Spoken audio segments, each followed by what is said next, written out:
একজন দুইজন যে আমাদের জন্য যে সুনামপূর্ণ করার জন্য তারা অপকর্ম করছে, তাদেরকে আমরা কোনোভাবেই দলে রাখতে পারবো না। এই একজন দুইজনের জন্য সবাই আমরা বিএনপির যারা রাজপথে ছিলাম, আন্দোলন সংগ্রাম করেছি, আমরা গালি খাইতে পারবো না, আমরা আর জনগণের বিরাট বাচক হতে পারবো না। যথেষ্ট হয়েছে, আমাদেরকে এখনই এদেরকে চিহ্নিত করে তাদেরকে দল থেকে লাঠি মেরে বের করে দিতে হবে।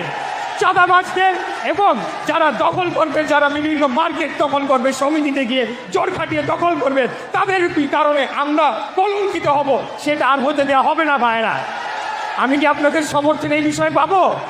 আপনারা কি আমার সাথে থাকবেন?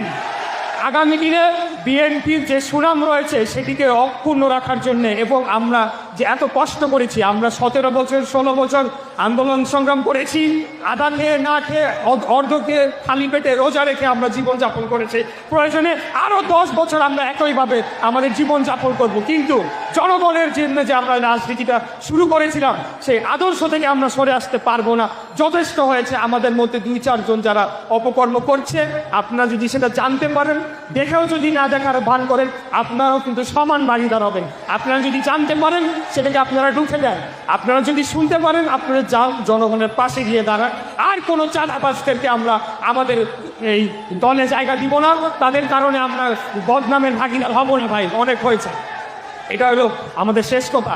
আমি আর শেষ যে কথাটি বলতে চাই, আমাদের আজকে সময় সংক্ষিপ্ত, যেহেতু আমাদের সভাপতি এবং আমাদের আহ্বায়ক এবং সদস্য সচিব ওনাদের আরেকটা প্রোগ্রাম রয়েছে, ওনারা যাবেন। আপনারা অনেকগুলা বিশ্লেষণ ধর্মী, আমরা আজকে 23তম প্রোগ্রাম করছি, 22টা প্রোগ্রামে বিস্তারিত বিশ্লেষণ ধর্মী প্রোগ্রাম হয়েছে। আপনারা সেগুলো শুনবেন, পড়বেন এবং আপনারা জানবেন।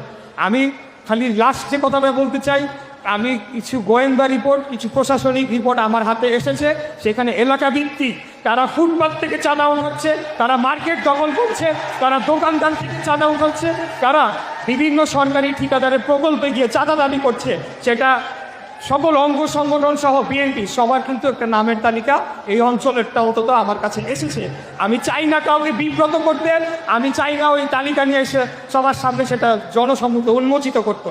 আমি সবাইকে অনুরোধ জানাবো, আমরা সকলে ভাই, আমরা একটা সুযোগও যাতে না দেয় আমাদেরকে সমালোচনা করার, একটা দুইটা ঘটনাও যাতে না ঘটে। অন্তত ঢাকা শহর থেকে আমরা এটা শুরু করি, এই উদাহরণটা আমরা চালু করি, দেখবেন সারা বাংলাদেশে কিন্তু অটোমেটিক সবাই শুধরায় যাবে। আমরা ঢাকা শহরে যদি কোনো ধরনের এই যে অপকর্ম যারা করছে তাদের বিরুদ্ধে আমরা কঠিন ব্যবস্থা নিতে পারি। আর আমাদের নেতা প্রেসিডেন্ট তারেক রহমান তো নিজেই মামলা করে দিয়েছেন, ওই যে গুলশানে একটা ঘটনা ঘটছে, আর অনেকগুলো ঘটনায় তিনি মামলা করেছেন। তিনি বারে বারে আমাদেরকে সাবধান করছেন, কিন্তু কেন আমরা সাবধান হতে পারছি না? আমাদের কি রাজনীতি করতে হবে না?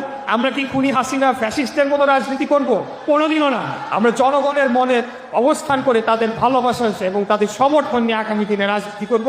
এবং আমি মনে করি যে আমরা সকলেই যারা 98% আমরা যারা পরিষ্কার পরিচ্ছন্ন রাজনীতি করে কষ্ট করে আজকে এই জায়গায় আসতে চাচ্ছি, আগামী দিনে আসতে পরিচালনা যেতে চাচ্ছি, ওই 2%-এর জন্য আমরা ওই বদনামের ভাগিদার আর নেওয়া হবে না, আর সহ্য করা হবে না। এদেরকে প্রতিহত রাখতে হবে।